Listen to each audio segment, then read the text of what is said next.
یہ بتاؤ اگر راز کھل جائے، اگر راز کھل جائے کہ یہ دھوکہ دے رہا ہے، یہ فریب کر رہا ہے، تو لوگ اس کا کیا حال کریں گے؟ یہ راز قیامت میں کھل جائے گا، قیامت میں یہ راز یہ کھل جائے گا، کھل جائے گا یہ دھوکے باز تھا۔ اذا زلزلت الارض زلزالها، جب زلزلہ آئے گا جیسے اس کا آنا ٹھہرا، واخرجت الارض اثقالها، زمین اپنے بوجھ باہر نکال دی۔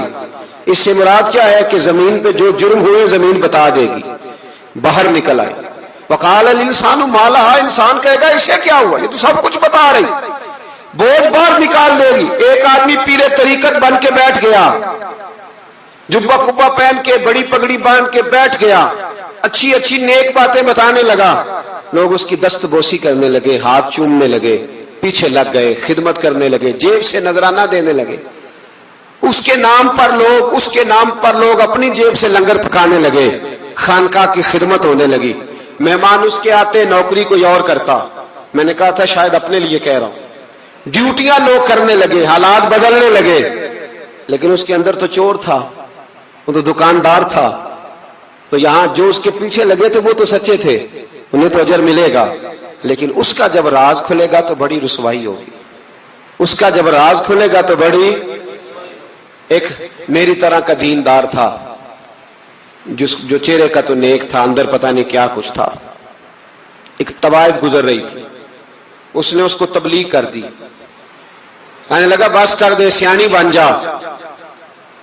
تو کسی دانشور میں لکھا ہے اس نے بڑا سخت جواب دیا، اس عورت نے کہنے لگی بابا میں تو جو ہوں وہ نظر بھی آ رہی ہوں، تو بتا جو تو نظر آتا ہے وہ تو ہے کہ نہیں؟ اس بندے نے چیخ ماری اور بے ہوش ہو کے گر پڑا۔ تو لوگوں نے کہا بابا آج کسی صوفی کا کلام سنا ہے؟ جو بے ہوش ہو گیا تو اس نے کہا نہیں، آج طوائف کی بات سنی ہے، طوائف کی۔ اور وہ عجیب بات کر گئی ہے، وہ کہہ گئی ہے میں تو جو ہوں میں نظر آ رہی ہوں، تو بھی تو بتانا، تو بتانا کہ تو دستار امامت پہنتا ہے۔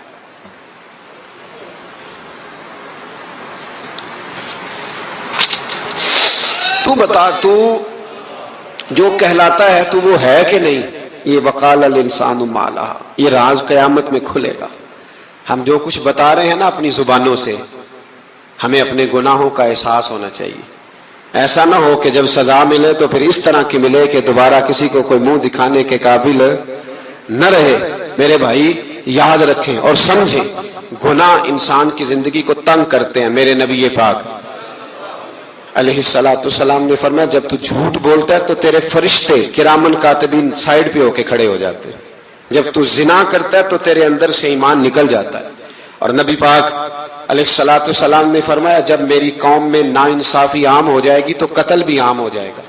اور سن لو لکھ لینا یہ حدیث دل کی تختی پر، نبی پاک علیہ السلام نے فرمایا جب میری قوم میں بے حیائی اور بدکاری عام ہو جائے گی تو دو سزائیں اللہ دے گا، ایک تو جوان موتیں آئیں گی،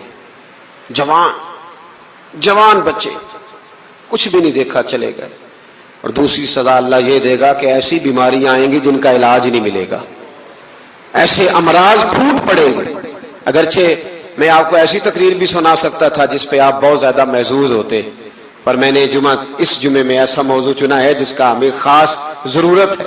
بھائی دیکھیں تو صحیح کہ ایسا تو نہیں کہ ہم ان عیبوں میں مبتلا ہیں۔ میرے نبی کریم علیہ السلام نے فرمایا جب تم نیکی کا حکم دینا اور برائی سے منع کرنا چھوڑ دو گے پھر اللہ تم پر ظالم حکمران مسلط کرے گا۔ اور اگلے لفظ اس سے بھی زیادہ سخت ہیں، محبوب فرمانے لگے پھر تمہاری نیک لوگ دعائیں بھی کریں گے تو اللہ وقتی طور پر ان کی دعاؤں کو بھی قبول نہیں فرمائے گا، اس لیے کہ تم لوگوں نے نیکی کا حکم دینا اور بھلائی سے روکنا چھوڑ دیا۔ عزیزو یاد رکھو جب گناہ عام ہوتے تو پھر حالات بدلتے اور لوگوں کو سزا ملتی ہے ان کے گناہوں کی، بلکہ یہاں تک لکھا ہے کہ نیت خراب ہو تو سزا شروع ہو جاتی۔ کیا خراب ہو؟ بولیے گا۔ نیت بھی خراب ہو تو سزا۔ حضرت رومی کہتے ہیں کہ ایک بادشاہ کو پتہ چل گیا کہ ایک آدمی نے بڑا اچھا باغ لگایا ہے، خوبصورت باغ ہے، مالٹے کا، کنوں کا باغ، بڑا پیارا۔ بادشاہ نے کہا ذرا جا کے دیکھتا ہوں۔ بادشاہ سلامت باغ دیکھنے آئے، تو اب وہ مزدور آدمی تھا، عام آدمی تھا جس نے باغ لگایا، کسان تھا، اس کو کہا کہ چند کنوں توڑ کے لایا تو بڑے پیارے لگے، ایک دو اور لایا، کھائے، بڑے میٹھے، بڑے پیارے، بڑے توانا، بڑا مزہ آیا۔ تو بادشاہ کے دل میں خیال آیا کہ اس پہ قبضہ نہ کر لوں باغ پہ۔ ہمارے ہاں نا کرائے پہ دکان دیتا نا مالک، تو جب کسی غریب کی چل جاتی ہے کہتا تو خالی کر، میں نے خود ڈالنی ہے، چل گئی نا اس کی۔ حالانکہ رزق اپنے اپنے نصیب کا ہے، رزق اپنے اپنے نصیب کا ہے، جس کو اللہ تعالیٰ چاہتا ہے عطا کرتا ہے۔ تو اس کو کہا کہ اور توڑ کے لا، اور دل میں خیال ہے کہ یار اتنا اچھا باغ ہے، قبضہ کر لیتے ہیں، ہماری حکومتیں قبضہ کر لیتی ہیں کہ جو چیز اچھی لگ جائے۔ اب وہ کسان 2-3 کنوں توڑ کے لایا، اس نے کھائے تو کھٹے نکلے، ترش تھے۔ کہنے لگا تجھے کیا ہو گیا ہے؟ تو بندہ بڑا صاحب دل تھا، کہنے لگا میں تو ٹھیک ہوں، آپ اپنی نیت سے پوچھیں کہیں خراب تو نہیں ہو گئی۔ تو کنوں میں بھی اس کا اثر آ گیا ہے، اپنی نیتیں بگڑ جائیں نا، نیتیں۔ اب ایک بات کہنے لگا ہوں، غور سے سننا، جب تک دو بھائی اکٹھے کاروبار کرتے ہیں، نیت ہوتی ہے کہ ہمارا گھر چلے گا، تب تک اللہ برکت دیتا ہے۔ اور جب اپنی اپنی جیبیں سمیٹنے لگ جاتے ہیں نا کہ یہ میرا 5,000 ہے، آج میں گیا تھا اگرائی کرنے، یہ میرا 10,000 ہے، آج میں نے محنت زیادہ کی، جب وہ ٹٹولنے لگتے ہیں پھر اس دکان سے بھی برکت اٹھ جاتی ہے، پھر وہاں سے بھی برکت چلی جاتی ہے۔ فَإِنَّ لَهُ مَعِيشَةً ضَنْكَ، فرمایا جب تو میں منہ پھیر لیتا ہے پھر تیری زندگی اللہ تنگ کر دیتا، پھر وہاں سے بھی برکت، خوبصورتی، اثر اٹھ جاتا ہے۔ ایک سنار نے گلی میں ایک یتیم چھوٹے سے بچے کو گھومتے دیکھا، تو سنار بے اولاد تھا، بچے کو اٹھا کے گھر لے آیا، 18 سال اس بچے کی پرورش کی، اس کو پالا پوسا، جوان کیا۔ سنار کے پاس وہ دکان پہ چلا جاتا، وہ کئی دفعہ دکان پہ رہتا، کئی دفعہ گھر میں رہتا۔ ایک دفعہ وہ دکان پہ تھا، بچہ گھر تھا، 18 سال کا جوان، اس کی بیوی اکیلی تھی۔ وہ جس نے ماں بن کے پالا تھا اس نے اسی پہ حملہ کر دیا، اس کا بازو بری نیت سے تھاما، بیوی چیخی۔ تھوڑی دیر گزری تو وہ نوجوان پیروں میں بیٹھ گیا، کہنے لگا ماں پتہ نہیں مجھے کیا ہوا۔ شام کو سنار آیا، بیوی چیخنے لگی، چلانے لگی، کہنے لگی آج عجیب بات ہوئی، جس کو میں نے جگر کا خون دے دے کے پالا اسی نے گندی نظر ڈالی۔ سنار محو حیرت ہے، بیوی کا خیال تھا کہ لاٹھ اٹھائے گا، ڈنڈا اٹھائے گا، نوجوان کو مارے گا، لیکن وہ رونے لگ گیا۔ اس نے کہا آج اس نے میرا بازو تھاما ہے، جانے کیا کیا ہے؟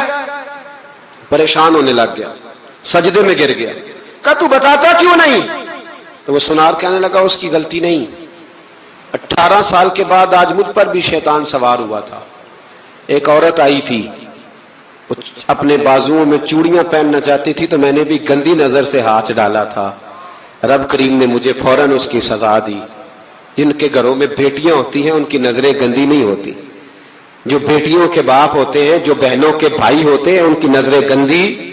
اور اگر تو ٹیلی فون کرتا ہے، تو کسی عورت کے ساتھ تعلق رکھتا ہے، تو یہ بات لکھ لے، امام فخر الدین رازی 1، علامہ اسماعیل حقی 2، مولانا جلال الدین رومی 3، امام خازن 4، امام جلال الدین سیوطی 5 حدیث کے استاد اور محدث لکھتے ہیں کہ اگر تو کسی پر گندی نظر ڈالے گا تو تیرا گھر بچ سکتا، یاد رکھ نہیں بچے گا، اس لیے کہ تیری نظر کسی کی بیٹی کو بیٹی سمجھ، تاکہ تیری بچی کا پردہ قائم رہے۔ کسی کی بہن کو، یہ کیا بات ہوئی کہ تو جتنا مرضی گند معاشرے میں پھیلاتا رہے تیرا گھر بچا رہے، یہ کیسے ہو سکتا ہے؟ فَإِنَّ لَهُ مَعِيشَةً ضَنْكَ، اللہ فرماتے ہیں زندگی تنگ ہو جائے گی تیرے لیے مشکل، تو ڈھونڈتا پھرے گا کہ میں مرنے کو جگہ تلاش کروں۔ سچی توبہ کرے، کھری توبہ کرے، یہ گناہ انسان کو مجبور کر دیتے ہیں۔ حضرت عبداللہ بن مبارک رحمت اللہ تعالی علیہ، ان کے سینکڑوں شاگرد تھے، ایک شاگرد کے انتقال کا وقت آیا تو گھر گئے ملنے۔ آپ کہتے ہیں میں نے زور لگا لیا پر اس کی زبان پر کلمہ جاری نہیں ہوا۔ میں اسے کہتا کلمہ پڑھ پر اس کی زبان پر جاری، اللہ اکبر، بہت بڑی نعمت ہے، دعا فرمائیں اللہ ایمان کی موت عطا فرمائے۔ تو اللہ تبارک و تعالیٰ نے آیت نمبر 27 سے حضرت ابراہیم علیہ السلام کو حکم دیا کہ لوگوں میں بلند آواز سے حج کا اعلان کر دیں۔ وہ آپ کے پاس دور دراز رستوں سے پیدل اور ہر دبلے اونٹ پر سوار ہو کے آئیں گے۔ حضرت ابراہیم نے ایک پتھر پر کھڑے ہو کے ندا کی، اللہ اکبر، اے لوگو اللہ نے تمہارے اوپر حج فرض کر دیا ہے۔ اللہ تعالیٰ نے یہ ندا ان سب کو سنا دی جو ابھی مردوں کی پشتوں میں اور عورتوں کے رحموں میں تھے، اور ان سب نے اس ندا کا جواب دیا جو اللہ کے علم میں ہے۔ قیامت تک حج کرنے والے تھے، ان سب نے ماؤں کے پیٹوں سے بھی کہا لبیک، باپوں کی پشتوں میں بھی کہا، اور بعض نے لکھا ہے جتنی دفعہ کسی نے لبیک کہا اتنا ہی حج کرنے جائے گا۔ پتہ نہیں اب ہم نے کتنی دفعہ کہا ہے۔ دعا فرمائے اللہ زیادہ ہی توفیق عطا فرمائے، زیادہ اللہ موقع۔ آپ اخلاص کے ساتھ آواز دیں۔ میں کہا کرتا ہوں ہمارے ذمہ اذان پڑھنا ہے، گن پوائنٹ پہ لوگوں کو نمازی بنانا ہماری ذمہ داری۔ حضرت ابراہیم نے اس وقت آواز دی، حضرت ابراہیم نے بغیر لاؤڈ سپیکر کے آواز دی، تو رب نے ماؤں کے رحموں میں بھی آواز پہنچا دی۔ میں بڑا آدمی تو نہیں ہوں، چھوٹا ہوں، اور بڑا چھوٹا ہوں، اور یہ بات صرف آپ لوگوں کے سامنے نہیں کہتا، میں محسوس کرتا ہوں، میں اس کا قائل ہوں۔ مجھے پتہ ہے آپ میں سے جتنے لوگ ہیں اللہ کے فضل سے میں باوضو بیٹھا ہوں، میں کسی ایک بندے سے بھی اپنے آپ کو افضل نہیں سمجھتا، میں اپنے آپ کو چھوٹا جانتا ہوں۔ مجھے خبر ہے اللہ تبارک و تعالیٰ معاف فرمانے والا ہے، تو میں کسی شخص میں سے بھی، آپ میں سے ایسا شخص جو ظاہراً مجھ سے عمل میں بھی کمزور نظر آتا ہے، لیکن میں جب اپنی طبیعت سے پوچھتا ہوں تو افضل جانتا ہوں۔ لیکن ہم نے چھوٹی سی مسجد میں بیٹھ کے دین کی بات شروع کی، کبھی کبھی نا دنیا کے آخری کونے سے بھی لوگ ہمیں فون کر لیتے ہیں، یعنی ایسے ایسے ملک کا نام لیتے ہیں کہ جو میں نے کبھی سنا بھی نہیں ہوتا، ایسے ایسے ملک کا نام لیتے ہیں۔ میں برطانیہ میں گیا تو مجھے، آپ یقین کریں، کچھ لوگ میرے گلے مل کے اس طرح روئے کہ جیسے بچھڑے ہوئے ہیں صدیوں سے مجھ سے، تو وہ کہنے لگے ہم تو خواب دیکھ رہے ہیں، آپ سامنے آ گئے۔ تو میرے ذہن میں یہی آیات آ رہی تھی کہ بندہ آواز دیتا ہے اور اس کو پہنچاتا میرا رب بھی ہے۔ بندہ کمزور ہے، وہ آواز دیتا ہے تو پہنچانا اللہ تبارک و تعالیٰ کے ذمہ کرم پہ ہے۔ اللہ تبارک و تعالیٰ اخلاص کی توفیق دے اور ریاکاری سے محفوظ فرمائے۔ آیت نمبر 28 میں مقررہ ایام یعنی یوم نحر اور بعد کے دنوں میں قربانی کرنے کا حکم دیا گیا ہے۔ ایام نحر عید کا پہلا، دوسرا اور تیسرا دن۔ آیت نمبر 29 میں ایسی نظروں کو پورا کرنے کو حکم دیا گیا ہے جو معصیت پر مبنی نہ ہو، اور اللہ کے گھر کے طواف کا بھی حکم ہے۔ آیت نمبر 31 میں اللہ تعالیٰ کے ساتھ شریک قرار دینے والوں کی مثال کو اس طرح بیان کیا گیا ہے کہ ایسا شخص گویا آسمان سے گرا، پھر اسے مردار خور پرندے نے جکڑ لیا، یا آندھی نے اس کو کسی دوسری جگہ پھینک دیا۔ آیت نمبر 32 میں فرمایا کہ جس نے اللہ کی نشانیوں کی تعظیم کی تو بے شک یہ دلوں کا تقویٰ ہے۔ آیت نمبر 34 سے فرمایا کہ ہم نے ہر امت کے لیے قربانی کا طریقہ مقرر کیا تاکہ وہ اللہ کے دیے ہوئے بے زبان چوپایوں پر ذبح کے وقت اللہ کا نام لیں۔ پس تمہاری عبادت کا مستحق ایک اللہ ہی ہے، اور قربانی کے اونٹوں کو ہم نے تمہارے لیے اللہ کی نشانیوں میں سے بنا دیا ہے، ان میں تمہارے لیے بھلائی ہے، پس تم ان کو قطار میں کھڑا کر کے ان کے نہر کرنے کے وقت اللہ کا نام لو، پھر ان سے خود بھی کھاؤ اور محتاج اور مانگنے والوں کو بھی کھلاؤ۔ آیت نمبر 37 میں عبادات میں اخلاص کی تعلیم دیتے ہوئے فرمایا کہ قربانی کا مقصد گوشت پوشت کا حصول نہیں، بلکہ قربانی کا مقصد تو اللہ کی رضا ہے۔ آیت نمبر 39 میں مظلوم مہاجر مسلمانوں سے نصرت کا وعدہ کر کے اپنے دفاع میں لڑنے کی اجازت کا بیان ہے۔ آیت نمبر 39 تا 41 میں بتایا کہ یہ سنت الہیہ ہے کہ وہ مجاہدین کے ذریعے ظالموں کا کلا کما فرماتا ہے۔ اگر ایسا نہ ہوتا تو راہبوں کی خانقاہیں، کلیسا اور یہودیوں کی عبادت گاہیں اور مسلمانوں کی مساجد کو ویران کر دیا جاتا۔ اگلی آیت میں حکومت اسلامیہ کے قیام کا مقصد بیان کیا گیا کہ اس کا مقصد ہے نظام صلاۃ و زکوٰۃ کا قیام، نیکیوں کا پھیلاؤ اور برائیوں کا سد باب۔ یہ اسلامی حکومت کے قیام کا کیا کرنا ہے؟ اسلامی حکومت نے نظام نماز مقرر کرنا ہے، نظام زکوٰۃ مقرر کرنا ہے، نیکیوں کو پھیلانا اور برائیوں کا۔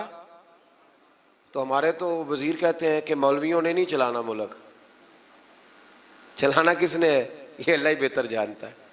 آیت نمبر 46 میں فرمایا کہ پچھلی امتوں کے آثار کو دیکھ کر عبرت حاصل کرنی چاہیے، لیکن اس کے لیے سوچنے سمجھنے اور مشاہدے کی صلاحیتوں کا نیک ہونا ضروری ہے، ورنہ وہ لوگ کہیں گے ان کے برے کام تھے ہمارے تو اچھے ہیں، پھر انسان عبرت بھی حاصل کر سکتا آیت نمبر 48 میں کفار کے عذاب کے معاملے میں جلدی کرنے، مہلت ملنے سے غلط فہمی کا شکار ہونے پر فرمایا کہ عذاب تو آ کر ہی رہے گا، اللہ اپنے وعدوں کے خلاف نہیں کرتا۔ آیت نمبر 49 میں رسول اللہ صلی اللہ علیہ وسلم کو تمام روئے زمین کے انسانوں کے لیے نذیر بنا کر بھیجنے کا بیان فرمایا۔ آیت نمبر 52 سے فرمایا کہ آپ سے پہلے انبیاء جب اپنی امتوں کے سامنے اللہ کی آیات پڑھتے تو شیطان امت کے افراد کے دلوں میں شبہات ڈال کر عمل سے روکتے، اور یہ وسوسہ اندوزی بیمار اور سخت دل والے لوگوں کے لیے آزمائش اور اہل علم کے ایمان میں مضبوطی کا سبب بنتی۔ فرمایا جب شیطان وسوسہ دیتا ہے نا تو الجھتے وہ لوگ ہیں، پریشانی ان لوگوں کو ہوتی ہے جن کے دلوں میں پہلے سے شبہات ہوتے ہیں، اور جن کے دلوں میں شبہات نہیں نہ ہوتے، شیطان جب وسوسہ دیتا ہے تو ان کا یقین اور مضبوط ہو جاتا ہے۔ یہ سمجھنے کی بات ہے، ہم گنجائش دیتے ہیں تو شیطان اندر داخل ہوتا ہے، دروازے کی کنڈی لگا کے رکھیں گے تو چور اندر وہ نہیں اندر آئے گا۔ آیت نمبر 61 سے نظام گردش لیل و نہار، بارش کے نزول اور اس کے نتیجے میں سبزے کے اگنے کو اللہ نے اپنی قدرت کی نشانیاں قرار دیا۔ آیت نمبر 67 میں ہر قوم کے لیے وقتی شریعت مقرر کرنے اور اس پر ایک وقت تک عمل ہونے اور اسلام کے دائمی اور ابدی تعلیمات آنے کے بغیر کسی جھگڑے کے اس کی پیروی کرنے اور اس کی طرف دعوت دینے کا بیان ہے۔ آیت نمبر 73 میں اللہ تعالیٰ نے مشرکوں کے بتوں کی بے بسی کو بیان فرمایا ہے کہ وہ سب مل کر بھی ایک مکھی کا پر بھی ایک مکھی بھی پیدا نہیں کر سکتے، اور اگر مکھی ان سے کوئی چیز چھین لے تو اسے واپس بھی، سبحان اللہ، یعنی مکھی کو چیز چھین لے، میں اور آپ واپس لے سکتے ہیں؟ اللہ کرے ہمیں سمجھ آئے۔ اللہ فرماتا ہے دیکھو ہے تو مکھی۔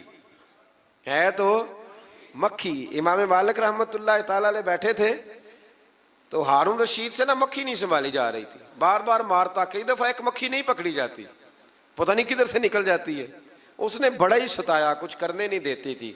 تو ہارون رشید بس جذبات میں امام مالک سے کہنے لگا حضور یہ اللہ نے مکھی کیوں پیدا کر دی، معاذ اللہ، اس کی کیا ضرورت تھی؟ تو امام صاحب فرمانے لگے فوراً، ڈرتے نہیں تھے نا بادشاہوں سے وہ لوگ، فوراً فرمانے لگے یہ اللہ نے تیرے جیسے بادشاہوں کا غرور توڑنے کے لیے پیدا کی ہے، کہ اللہ فرماتا ہے تم سے تو مکھی نہیں سنبھالی جاتی اور تم حکومتیں چلانے کی بات کرتے ہو۔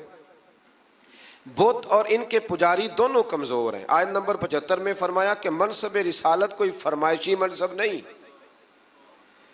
اللہ تعالیٰ خود رسولوں کو منتخب فرماتا ہے اور وہ سب کچھ جانتا ہے۔ آیت نمبر 77 میں ہمہ وقت بندگی کا حکم دیا گیا۔ اس پارے کی آخری آیت میں دین کی سربلندی کے لیے سر توڑ کوششیں کرنے، دین کے معاملے میں تنگی نہ ہونے، ملت ابراہیم کی پیروی کرنے، اور آخر میں نماز قائم کرنے، زکوٰۃ ادا کرنے، اللہ تعالیٰ کے دامن رحمت کو مضبوطی سے پکڑنے کا بیان فرمایا۔ اللہ تعالیٰ کی مدد ان چیزوں سے وابستہ ہے۔ آج ایک سپارہ اور بیان کرنا ہے۔ اللہ تعالیٰ توفیق عطا فرمائے، اللہ تعالیٰ ہمت عطا فرمائے، آپ سب کو اللہ بڑی برکتیں عطا فرمائے۔ سورۃ المومنون سے یہ پارہ شروع ہوتا ہے۔ سورۃ المومنون کی جو ابتدائی 11 آیات ہے وہ تعلیمات اسلامی کی جامع آیات ہیں۔ ان میں فلاح یافتہ جو کامیاب ہونے والے ایماندار ہیں ان کی صفتیں بیان کی گئیں۔ فرمایا گیا کہ وہ نمازوں میں خشوع خضوع کرتے ہیں، ہر قسم کی بیہودہ باتوں سے لا تعلقی، زکوٰۃ کی ادائیگی، اپنی پاک دامنی کی حفاظت، امانت اور عہد کی پاسداری اور نمازوں کی پابندی۔ آخر میں فرمایا گیا کہ ان صفات کے جو حامل اہل ایمان ہیں وہ ہمیشہ جنت میں رہیں گے۔ آیت نمبر 13 سے انسانی تخلیق کے مدارج کو بیان کیا گیا۔ پہلے نطفہ، پھر اس کے بعد جمع ہوا خون، پھر گوشت کا لوتھڑا، پھر گوشت اور ہڈیوں پر مشتمل جسم کی تشکیل۔ اس کے بعد فرمایا یہی خالق و مالک موت کے بعد آخرت میں دوبارہ زندہ کر دے گا۔ جو ماں کے پیٹ میں صورتیں بناتا ہے نا، قبر سے بھی دوبارہ زندہ کر لے گا۔ پھر آیت نمبر 27 سے ایک بار پھر حضرت نوح علیہ السلام کی کشتی بنانے کا ذکر ہے۔ آیت نمبر 33 سے بیان ہوا کہ ہود کی قوم کے کفار، منکرین آخرت اور خوشحال لوگوں نے نبی پر طنز کرتے ہوئے کہا کہ یہ تو ہم جیسے بشر ہیں۔ اللہ تعالیٰ نے پھر ان کی ہلاکت کا بیان فرمایا اور پھر اللہ تعالیٰ نے حضرت موسیٰ اور ہارون کی بعثت کا بھی ذکر کیا، اور قوم موسیٰ کی سرکشی جو پچھلے پاروں میں گزر گئی اس کا بھی یہاں اللہ نے دوبارہ ذکر فرمایا۔ آیت نمبر 52 سے دین اسلام کے ایک ہی دین ہونے، فرقہ بازوں کا اسلام کی وحدت کو پارا کرنے، اور ان کے جو امیر لوگ ہیں ان کے خوش فہمی میں مبتلا ہونے کا بیان بھی فرمایا گیا۔ آیت نمبر 56 سے فرمایا کہ وہ اہل ایمان جن کے دلوں میں خشیت الہی ہے، جو شرک نہیں کرتے، جو اللہ کی راہ میں عاجزی کے ساتھ خرچ کرتے، اور جنہیں قیامت پر ایمان ہے، وہی لوگ نیکیوں میں جلدی کرتے ہیں اور سبقت کرتے ہیں۔ آیت نمبر 64 میں کفار کی پکڑ اور اس پر ان کے چلانے کا بیان ہے۔ اس کا سبب یہ ہے کہ یہ اللہ تعالیٰ کی آیات سے روح گردانی کرتے، تکبر اختیار کر کے قرآن کو افسانہ کہہ کے بکواس کرتے تھے۔ آیت نمبر 78 سے اللہ تعالیٰ کی نعمتوں کا ذکر ہے کہ اس نے انسان کو سننے کے لیے کان، دیکھنے کے لیے آنکھیں، سمجھنے کے لیے دل عطا کیا۔ گردش لیل و نہار، زندگی اور موت اسی کے قبضہ و قدرت میں۔ آیت نمبر 85 سے اللہ تعالیٰ نے استفہامی انداز میں بیان کیا کہ اگر ان منکرین آخرت سے پوچھا جائے کہ زمین اور ان کے خزانوں کا مالک کون ہے، 7 آسمانوں عرش عظیم کا مالک اللہ، ہر چیز کی بادشاہت کس کے قبضے میں ہے؟ اللہ کے، جس کے مقابل کوئی نہیں، وہ کون ہے؟ اللہ۔ تو ہر سوال کے جواب میں کہیں گے اللہ۔ تو پھر آپ ان سے پوچھئے کہ کیا تم سحر زدہ ہو، تم پر جادو ہو گیا ہے؟ پھر اس مالک و ملک پر ایمان کیوں نہیں لاتے؟ اس کے احکام کو تسلیم کیوں نہیں کرتے؟ آیت نمبر 91 سے بیان ہوا کہ اللہ کی کوئی اولاد نہیں، اس کے سوا کوئی عبادت کا مستحق نہیں ہے۔ اگر ایسا ہوتا کہ ایک سے زیادہ خدا ہوتے تو ہر ایک اپنے لشکروں کو لے کر دوسرے پر غلبہ پانے کی کوشش کرتا، حالانکہ اللہ وحدہ لا شریک کے اقتدار کو چیلنج کرنے والا کوئی نہیں۔ اللہ اکبر۔ سورت کے آخر میں بیان فرمایا کہ انسان کو بے مقصد پیدا نہیں کیا اور اللہ کی بارگاہ میں آخری جواب دہی کے لیے لوٹ کر جانا ہے۔ آیت نمبر 96 میں برائی کو اچھائی سے دفع کرنے کا بیان ہے۔ اس کے بعد اپنے حبیب مکرم صلی اللہ علیہ وسلم کے ذریعے اللہ تعالیٰ کے بندوں کو ہر قسم کے شیطان کے شر سے پناہ دینے کا طریقہ تعلیم فرمایا۔ آیت نمبر 99 سے کفار کی موت کے وقت کی ندامت اور ان کے دنیا میں واپس جا کر نیک عمل کرنے جیسی ناممکنہ باتوں کی تمنا کرنے کا بیان بھی ہے۔ آیت نمبر 101 سے قیامت کے دن تمام رشتوں کے ختم ہونے اور اعمال کے سبب نجات ہونے کا ذکر ہے۔ آیت نمبر 106 سے اللہ تعالیٰ کی آیات کو جھٹلانے والوں کی گفتگو کہ ہماری بدبختی نے ہم کو گمراہ کیا اور اگر ایک بار ہم نکل گئے تو دوبارہ لوٹ کر نافرمانی نہ کرنے کا بیان ہے۔ اللہ تعالیٰ فرمائے گا پھٹکارے ہوئے پڑے رہو اس میں اور میرے ساتھ بات نہ کرو، تم دنیا میں مومن بندوں کا مذاق اڑاتے تھے اور وہ یہ دعا پڑھتے تھے۔ کافر مذاق اڑاتے تھے اور مومن کہتے ربنا آمنا، اے اللہ ہم تجھ پر ایمان لائے، فاغفر لنا ذنوبنا، ہمارے گناہوں کو بخش دے، ورحمنا، اور ہم پر رحم فرما، وانت خیر الراحمین، تو سب سے بڑھ کر رحم کرنے والا ہے۔ ان کو ان کے صبر کا بدلہ کامیابی کی صورت میں ملا۔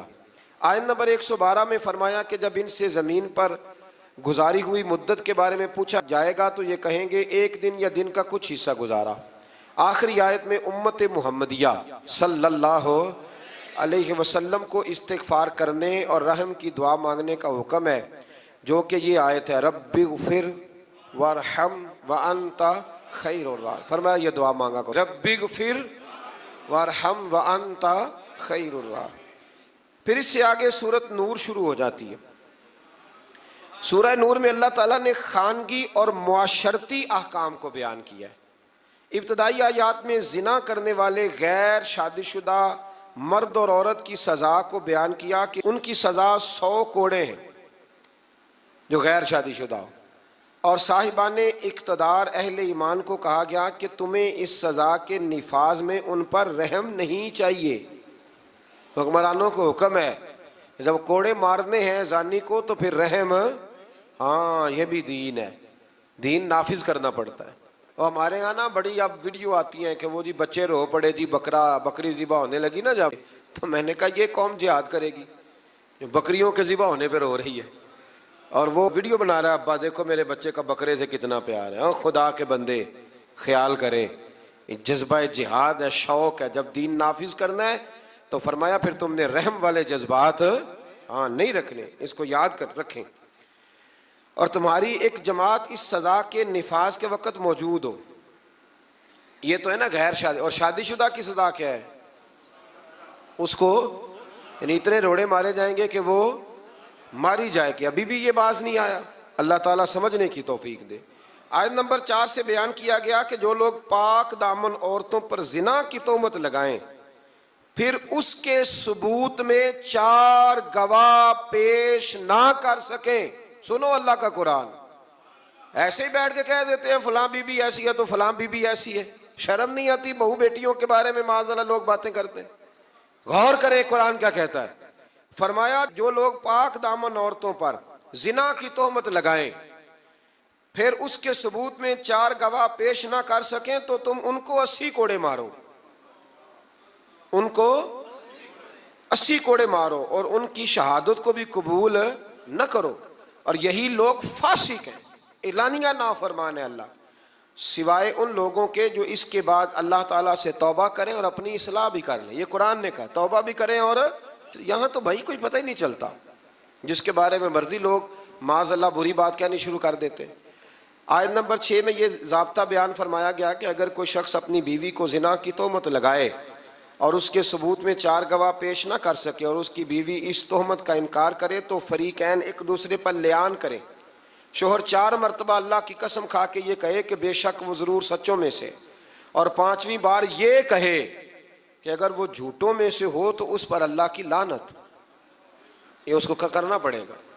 ایسے نہیں کسی پر معاذ اللہ لوگوں نے طلاق دینی ہوتی ہے تو الزام لگا کے نکال دیتے ہیں. ڈر نہیں آتا اللہ تعالیٰ سے. اور عورت سے حد زنا اس طرح دور ہو سکتی ہے کہ وہ 4 مرتبہ اللہ کی قسم کھا کے کہے کہ اس کا خامن یقیناً جھوٹوں میں سے ہے اور 5ویں بار کہے کہ اس کا خامن سچوں میں سے ہو تو اس عورت پر اللہ کا غضب نازل ہو. آیت نمبر 11 اور 16 میں ایسا مضمون ہے کہ جو بیان کرتے وقت کلیجہ منہ کو آتا ہے. گھبرایا نہ کریں جب لوگ آپ کے بارے میں میرے بارے میں کوئی بات کریں. کوئی بھی مسلمان جب اس کے خلاف کوئی بات کرے تو گھبرائے نہ.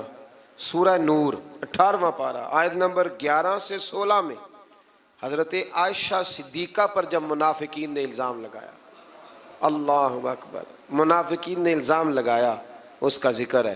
یارو حضرت عائشہ پر، مومنوں کی ماں پر منافقین نے الزام لگا دیا. اور میرے رسول کریم علیہ السلام کی آنکھیں آنسوؤں سے تار ہو گئیں. ابو بکر صدیق نے گھر سے نکلنا چھوڑ دیا. حضرت عائشہ اتنی بیمار ہوئی کہ بستر سے اٹھ نہیں سکتی. او لوگو، اتنی فنکاری کہ رسول اللہ کے گھر تک دنیا پہنچ گئی. مولا علی شیر خدا آئے، عرض کرنے لگے سونیا فکر نہ کریں، جو رب آپ کے وجود پر مکھی نہیں بیٹھنے دیتا وہ ناپاک عورت آپ کے بستر پہ آنے دیتا ہے. یہ کیا بات ہوئی؟ صحابہ کرام تڑپ اٹھے. یارو یہ رنگ بھی ہے. میں کہتا ہوں یہ مضمون بیان نہیں ہو سکتا. میں نے کہا تھا مخلوق تو فنکار ہے اس درجہ کے پل بھر میں، سنگے در کعبہ سے بھی اسنام تراشے. تم کون ہو کیا چیز ہے داغے کبابی؟ لوگوں نے تو مریم پہ بھی الزام تراش. لوگ باز آتے ہیں. پھر حضرت عمر فاروق اٹھے اور کہا ھذا بہتان عظیم، یہ چھوٹا الزام نہیں، یہ بڑا الزام ہے. تو اللہ نے پھر اسی طرح سورہ نور کی آیت نمبر 11 سے 16 میں حضرت عائشہ صدیقہ پر، اللہ مومنوں کی ماں کو ہم سے راضی فرمائے. بڑا درجہ ہے اس پاک عورت کا، بڑا مرتبہ. ساری جوانی رسول اللہ کے دین کے نام کر دی، بڑی خدمت کری، بڑی نوکری کری، بڑا کام کیا. حضرت مجدد الفسانی رحمت اللہ علیہ فرماتے ہیں جب میں حضور کے لیے سال ثواب کرتا نا، وہ چیز پکاتا ختم شریف، تو میں حضور کے اہل بیت کو، صحابہ، کئیوں کے نام لیتا، کئیوں کے نہ لیتا، سب کے لیے بھی نہیں جاتے. کہتے میں کئیوں کے نام لیتا لیکن کوئی معاذ اللہ بغض دعوت نہیں. ویسے میرے منہ سے نا حضرت عائشہ کا نام کبھی نکلا ہی نہیں، نہ میں نے لیا. تو کہتے ایک دن مجھے رسول کریم کی زیارت ہوئی تو حضور نے فرمایا تو میری عائشہ کا نام ہی نہیں لیتا، تجھے پتہ نہیں میں روٹی عائشہ کے گھر کھاتا ہوں اور تم وہاں سال ثواب ہی نہیں کرتا. وہ میرے لیے کھانے پکاتی ہے، میں اس کے گھر کھانا کھاتا ہوں. اور یہ وہ میرے محبوب کی پیاری زوجہ ہے کہ حضور نے فرمایا عائشہ میرے نکاح میں آنے سے پہلے حضرت جبریل نے مجھے تیرا نقشہ دکھایا تھا، گویا تیری فوٹو دکھائی تھی، اور فرمایا عائشہ جب تو مجھ سے راضی ہوتی ہے تب بھی مجھے پتہ چل جاتا، اور جب تو ناراض ہوتی ہے تو تب بھی پتہ چل جاتا۔ حضرت عائشہ کہنے لگی حضور میرے ماں باپ قربان ہو، آج بتائیں تو صحیح آپ کو کیسے پتہ چلتا ہے؟ تو حضور فرمانے لگے جب تو مجھ سے راضی ہوتی ہے نا تو کہتی ہے مجھے رب محمد کی قسم، اور جب تو ناراض ہوتی ہے تو کہتی ہے مجھے رب ابراہیم کی قسم۔ فرمایا رب ابراہیم کا بھی ہے، لیکن جب تو میرے نام سے رب کریم کو پکارتی ہے تو لگتا ہے آج تو بڑی راضی ہے۔ رسول کریم علیہ السلام کا وہ پیار، وہ محبت، 40 سال حضور کے بعد وہ حیات رہی، چوتھا حصہ دین میرے رسول کریم کا امت کو انہوں نے پہنچایا۔